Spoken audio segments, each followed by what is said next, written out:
What if the real agenda behind flock cameras and data centers was something so dark and so frightening and diabolical that most Americans would just write it off as tinfoil conspiracy or a story out of a 1980s sci-fi novel?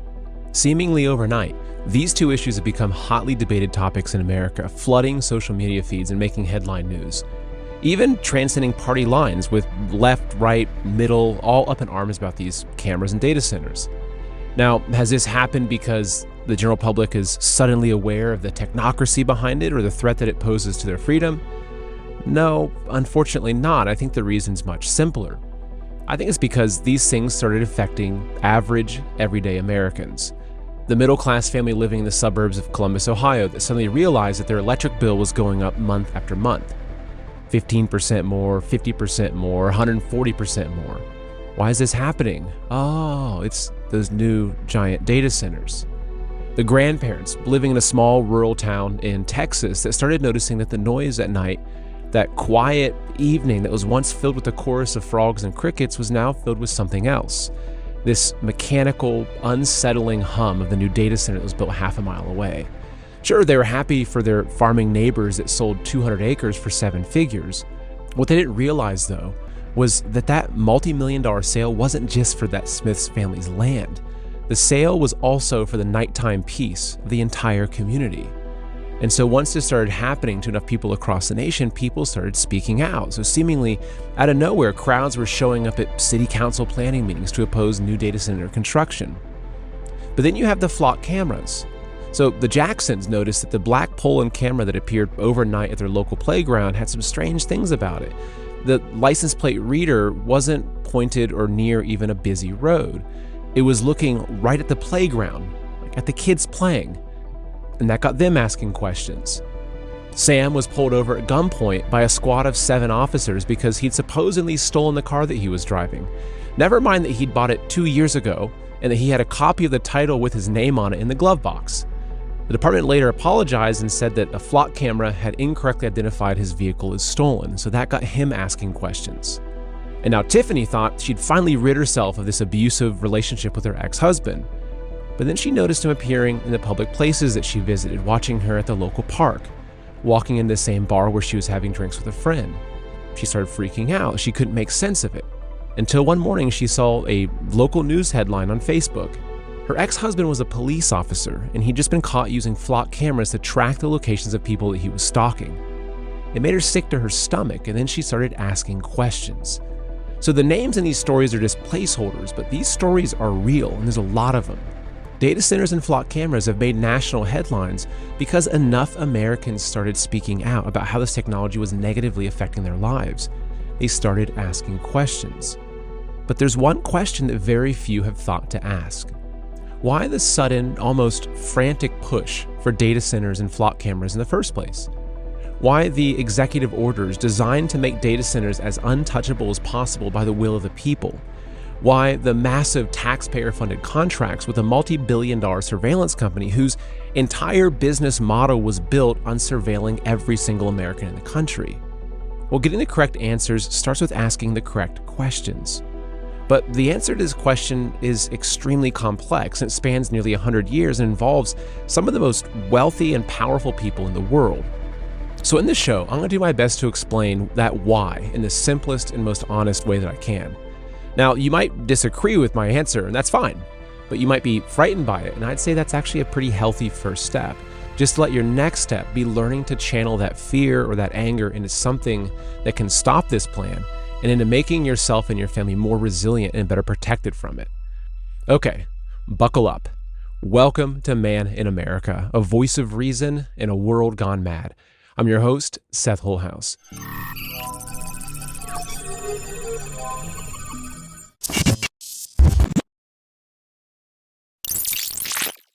So this is kind of a special episode where I'm going to attempt to tackle this incredibly complex issue and hopefully make it easier for you to understand because it's very, very important. The answer to our question of why this sudden acceleration starts with one word: technocracy. What's that? Well, let's try to make it simple. Technocracy is a system of governance where society is run by engineers, scientists, and tech experts, not by the people or their representatives. In its original form, it proposed getting rid of our price-based economy and replacing it with one where unelected experts control the production and distribution of all resources, and where every citizen's consumption is measured, allocated, and monitored. So think about this. Imagine one brand of car owned by the government with a price that's set by the government. No other brands of cars, right? But you couldn't buy this car. You could only exchange your energy credits or your tokens for access to use it. Now imagine that same scenario for homes, tools, food, clothes, medicine. Do you really own that movie you bought on Apple TV? No, you own a license to access it, and they can revoke that license at will. So in this system, there's no voting, there's no property rights, there's no ownership. It's just a terms of service agreement, all managed and controlled top to bottom by people who believe that they know how to run your life better than you. And here's the fatal flaw at the heart of it. It's a question that no algorithm can answer, no AI can answer. Who decides what is fair, what's just, or what's legal or moral? Because technology doesn't create values, people do. An algorithm can optimize traffic or track energy token allocation, but someone upstream already decided what counts as success and which trade-offs are acceptable. So do you think it's an accident that your AI chatbot won't answer certain questions? Those decisions aren't technical, they're moral, which means that technocracy doesn't eliminate rulers, it hides them behind a machine. It allows them to decide what is moral for the entire nation. I recently interviewed Patrick Wood, an author who's studied technocracy for decades and runs the website Technocracy News. It's actually a really good resource I've used for years on my own research. So this interview was one of those genuinely aha conversations for me, where a dozen topics I knew were related all clicked together at once. And what follows is my takeaway. This ideology of technocracy isn't even close to new. It's nearly a century old. Technocracy was born at Columbia University in 1932 when a group of scientists and engineers decided that they could run society better than markets or property or elected government officials ever could. And that decision was almost certainly funded and directed by a small group of very powerful people. So as Wood put it, it is the, quote, only economic system in the world that's been created from scratch. And they nearly pulled it off. One prominent technocrat wrote a book arguing, in Wood's words, that, quote, FDR should declare himself dictator, dismiss Congress, and appoint technocrats top to bottom to run the country. So they even drafted an org chart for governing North America with a continental director at the top, not a president, a director. Now I have to ask, and just being honest, like, could this be a role that they'd want Trump or Vance to fill? I'm not sure. I'm not accusing anyone. I'm just asking a sober question. They also drew a map. The 1934 Technocracy study course shows what they called the North American Technate. It's a single managed territory combining the United States, Canada, Greenland, Mexico, Central America, and the northern tip of South America, including Venezuela. Now, think about which territories have suddenly been in the headlines since January 2025. Greenland, Canada, Panama, Venezuela. And one footnote that might be worth bookmarking, Elon Musk's grandfather was a leader of the technocracy movement in Canada. Now, FDR declined the dictatorship, right? So Americans got wind of the plan, and as Wood put it, they basically ran them out of town. But the idea didn't die.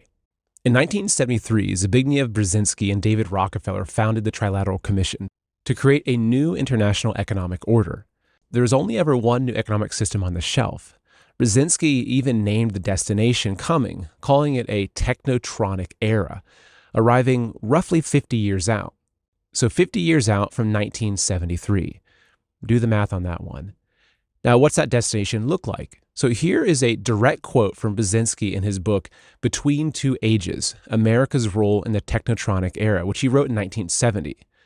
The technotronic era involves the gradual appearance of a more controlled society. Such a society would be dominated by an elite unrestrained by traditional values. Soon it will be possible to assert almost continuous surveillance over every citizen and maintain up-to-date complete files containing even the most personal information about the citizen. These files will be subject to the instantaneous retrieval by the authorities. He wrote that around 56 years ago. So is that plan still active? Right? How has it evolved if it is? Well, Here's where we enter Silicon Valley. Here's the uncomfortable truth. A very large portion of the modern technology in our society was not created by private companies led by these genius billionaire entrepreneurs. It was created by private companies acting as fronts for the DoD, the military, and the intelligence agencies. So in various ways, these, quote, private companies were created, funded, and run by our own government that controlled them tightly. The internet itself was invented by the Defense Advanced Research Projects Agency, which is DARPA, right? So DARPA basically created the internet. The first version was called ARPANET. Google's search engine was funded by DARPA and NASA while it was still a Stanford research project. Larry Ellison built the database technology that became Oracle for the CIA. The project's code name under the CIA was literally Oracle. Palantir, which is now basically the technological backbone of our government, was seeded by In-Q-Tel, the CIA's own venture capital arm. And in February 2004, DARPA shut down a project called LifeLog. Now, LifeLog's goal was to build a digital record of everything a person does, everywhere they go, and everyone they know. So they shut it down, and Facebook was launched the very same day. The iPhone, literally the most popular phone in the world, is basically a bundle of government-funded technology. For goodness sakes, even Siri started out as a DARPA AI project. Now, think of how significant these companies and this technology is globally. The internet, Facebook, Google, Oracle, Palantir. Isn't it strange that all these companies at the very beginning were funded by either the CIA, DARPA, or NASA? Yet we're all made to believe that they were this magical creation of some college-aged tech genius in his dorm room that's now turned into a billionaire. Now, why does this government and private company arrangement matter to us? Because the government is bound by the Constitution. It cannot legally build a dossier on every American, track their records, read their communications, or map their relationships. Like, Congress would never approve it. The courts would strike it down. But a private company can do all of that. And not just that, we hand over the data voluntarily, one terms of service agreement at a time. Because the controllers knew that the Constitution would get in the way of them building a digital control grid for American citizens. So they did it through private companies and universities instead. It's like a wolf slipping on the sheep's clothing and turning back to the flock and saying, "Don't worry, I won't harm you. I'm a sheep." Now, I want to be careful because I'm recording this show on that very technology, and you're probably watching it on a phone or a laptop. So if the technology, though, if it wasn't beneficial, it would never be adopted. So it had to be beneficial and help us. So with it, we can video call our family across the globe. I can write an article or publish a show that reaches thousands and thousands of people within a few days. So of course, the technology has added real benefits to our lives. I'm not here to argue that, but the benefits don't change something's fundamental nature. And that is this, that much of this infrastructure was built from the very beginning for one central purpose: to push technology into every corner of American life that could one day be used to monitor, predict, and control an entire population, to build a digital prison for a nation's own citizens. And for decades, that's all it was. It's just infrastructure, quietly accumulating, and not just in America, around the world. So what changed recently? Well, Wood used an analogy in our conversation that really stuck with me. Let's say you're driving down a street that you've driven 100 times, and one day there's this multi-story building that's suddenly shooting up out of the ground. Well, where'd it come from? But you know how construction works. That building represents years of invisible work: permits, engineering, architecture, investors. But by the time you see the steel going up, the plan for that building is already potentially many years old. So Patrick said, quote, "There's been a slow building of all the necessary elements, and all of a sudden technocracy is being erected on us." Patrick Wood watched what happened around Trump's second term through that lens. The same Silicon Valley billionaires who spent years censoring and attacking conservatives, attacking you and I, they suddenly pivoted hard. Secret fundraising dinners, hundreds of millions in donations, front row seats at the inauguration. And on literally the first full day of the new administration, there was President Trump on stage with Sam Altman from OpenAI and Larry Ellison from Oracle announcing Project Stargate, a $500 billion data center build-out. Now, Wood doesn't see these men as individuals who just happened to change their minds. He said they operated as a pack of wolves perhaps. They were predatory. So it wasn't just Musk and Doge. It was David Sachs as AI czar, Howard Lutnick at Commerce, and a bench of PayPal Mafia alumni threaded throughout the entire administration. So these men have no political home. They attach themselves to whoever will let them build. And in Wood's blunt assessment, Trump has, quote, emerged now as the technocrat in chief. Now, I'm going to give you a concrete example of how this pack operates. Let's look at what happened with digital currency. So Trump signed an executive order banning the Federal Reserve from pursuing a central bank digital currency, and everyone cheered. Finally, someone stopped the CBC. Except that's not what really happened. What actually happened is that the Fed was just shoved aside and a privatized digital currency system was erected in its place, controlled not by a public institution with at least some nominal accountability, but by a handful of private hands. Whose private hands? Well, let's follow the names. Tether, the largest stablecoin on the planet, keeps its billions in the Treasury reserves at Cantor Fitzgerald, the firm that Howard Lutnick ran until he became Trump's Commerce Secretary. His sons now run it. Circle, the second largest, has its reserves managed by BlackRock, run by Larry Fink, the guy who promises that everything will be tokenized. And then World Liberty Financial, which is the Trump's own crypto venture, now issues its own stablecoin under this very law that the administration signed. So the digital dollar wasn't stopped, it was privatized, and the men who privatized it kept the keys. And this new financial plumbing exists to enable the real prize, tokenization. So Larry Fink, the head of BlackRock, said it openly. He said, anything that can be tokenized will be tokenized. But what's that mean, though? What's tokenization? Here's a simple version. During the interview with Wood, I held up this 10-ounce bar of silver. Right? So right now, this bar is mine in the oldest sense of the word. I'm holding it in my hand. I can take it and give it to a local farmer in exchange for 10 pounds of ground beef. And no government, no bank, or no algorithm has any say in the matter or even any record of it. Tokenization replaces that kind of ownership with the digital representation of the asset, aka a token that lives in software.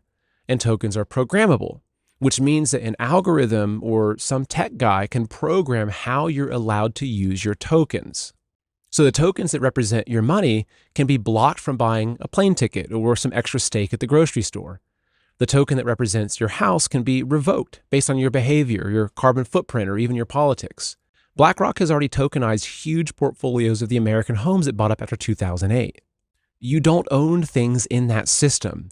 You hold a revocable license to use them. The World Economic Forum told us this plainly. They said, you will own nothing and you will be happy. And that wasn't just a slogan. Wood said, quote, that wasn't just rhetoric. They meant it.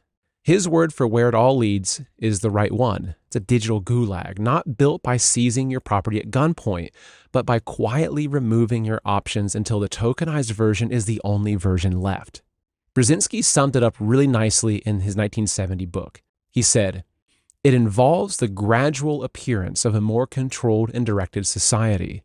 Such a society would be dominated by an elite whose claim to political power would rest allegedly on superior scientific know-how.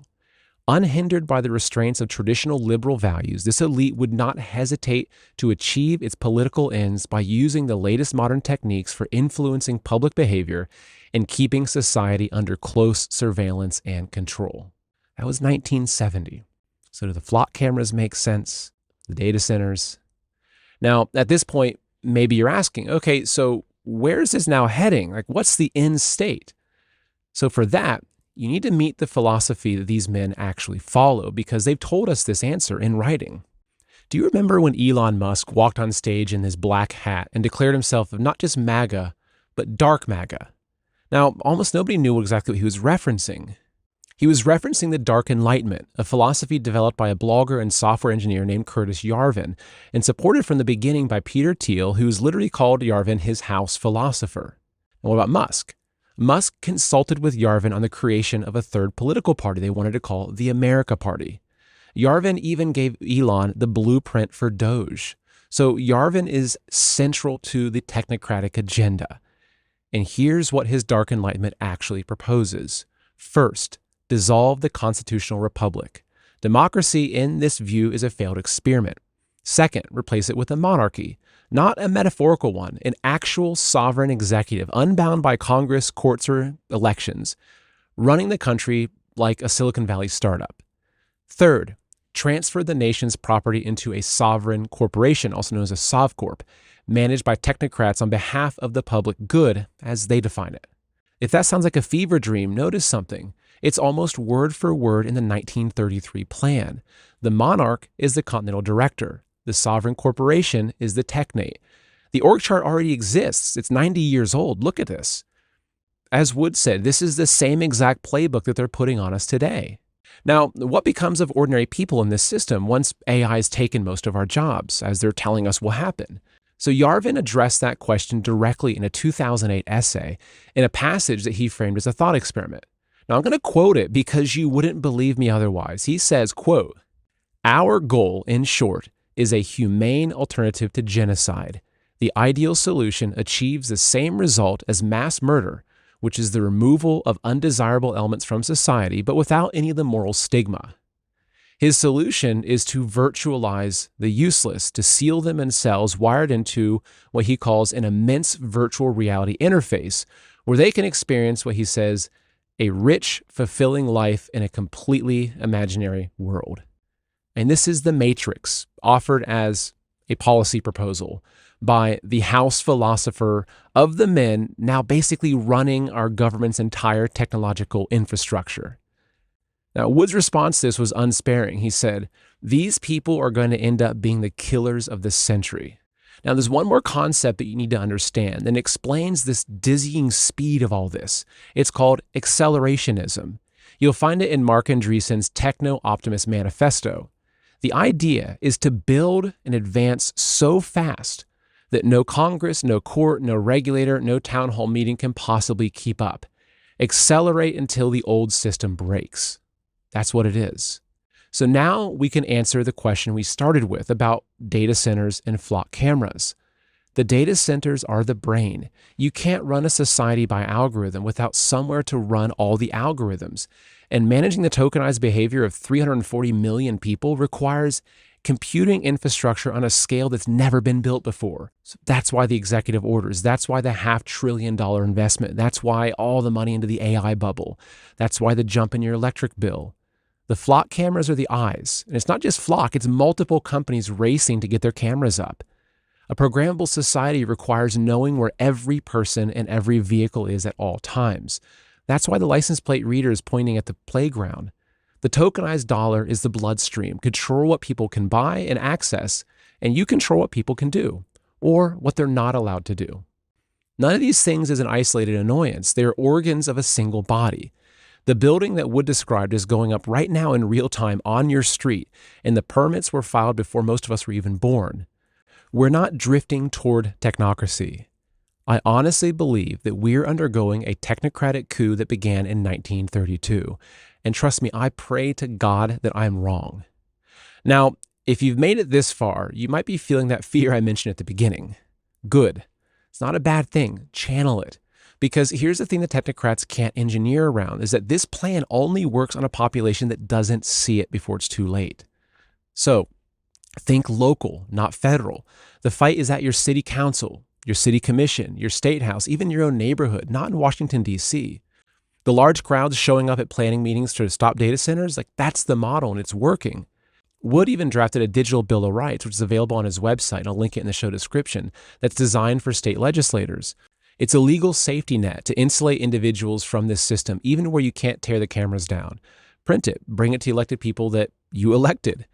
Get loud while it's cheap. Data centers and flock cameras are mainstream conversations right now. Lean into that momentum. The goal is for the word technocracy to be discussed at the average American dinner table because these plans have a very difficult time surviving daylight. And honestly, that's precisely why I'm doing this show. It's also why I hope that you can share it.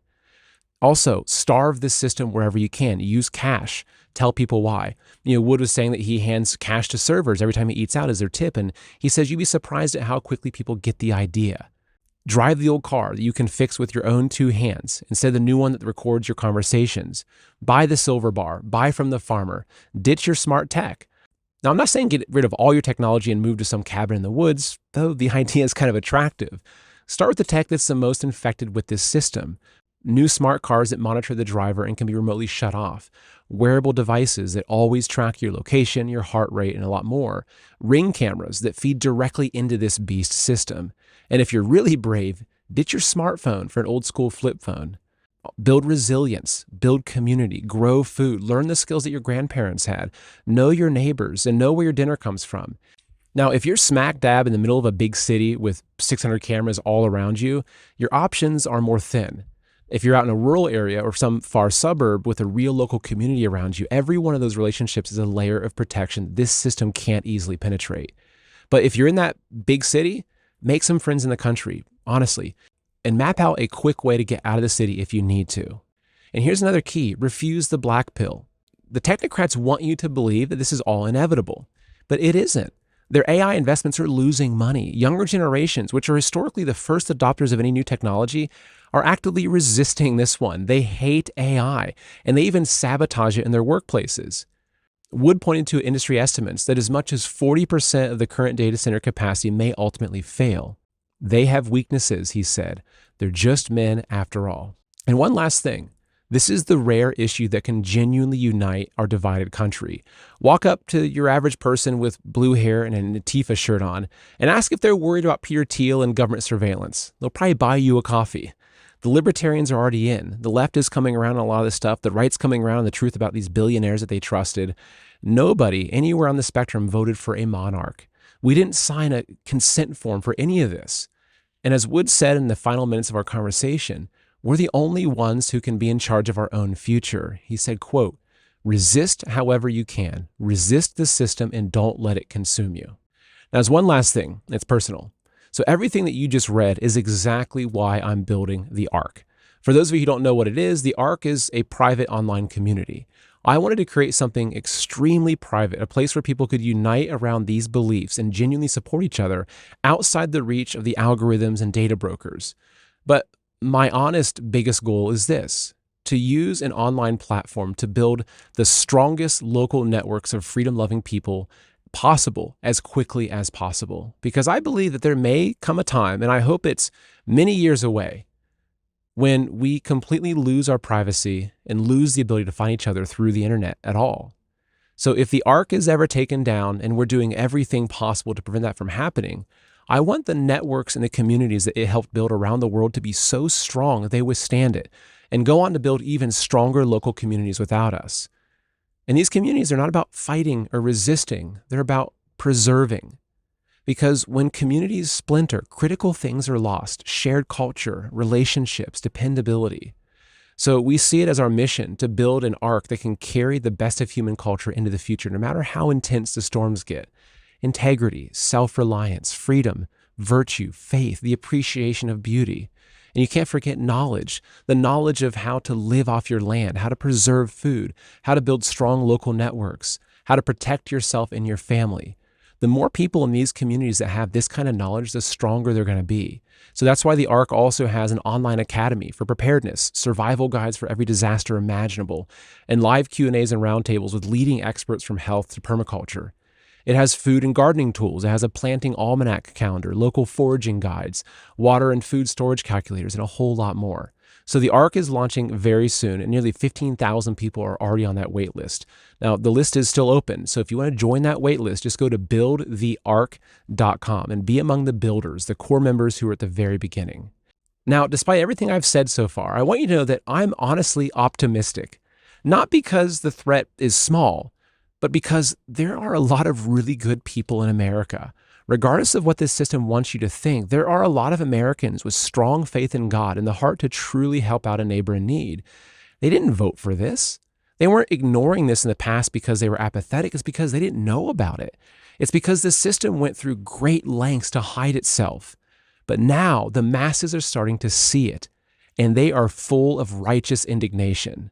And fundamentally, they know that God's on their side. In the end, civilizations aren't remembered for the technologies that they invented. They're remembered for the values they chose to preserve.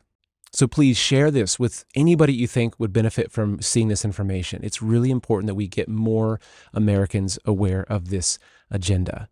And if you want to go sign up again to join the wait list for the ARC, just go to buildthearc.com. I'll make sure that link is in the description below. There we go. Thank you, and God bless.